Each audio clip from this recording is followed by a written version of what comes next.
কোনো রকম রান্না না করে গ্যাস না জ্বালিয়ে একেবারে দোকানের মতো মিষ্টি খুব সহজে কি করে বানিয়ে নেবেন দেখে নিন। প্রথমে কোকোনাট পাউডার, চিনি পাউডার, মিল্ক পাউডার এবং ছোট এলাচের পাউডার আমরা একটা পাত্রে নিয়ে ভালো করে মিক্স করে নেব। এবার একটা ছোট বাটিতে সামান্য দুধ, তাতে 2 চামচ দুধের সর মিশিয়ে নিয়েছি। এই দুধটা দিয়ে আমরা একটু একটু করে এই মিশ্রণে মিশিয়ে একটা আটার ডোয়ের মতো তৈরি করে নেব।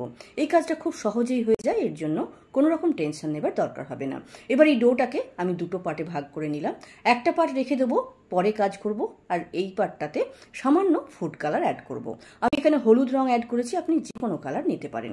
এবার যে পাত্রে আমরা এই মিষ্টিটা জমাবো সেই পাত্রটা একটু অয়েল ব্রাশ করে নিয়ে একটা সাদা পেপার নিচে দিয়ে নেব।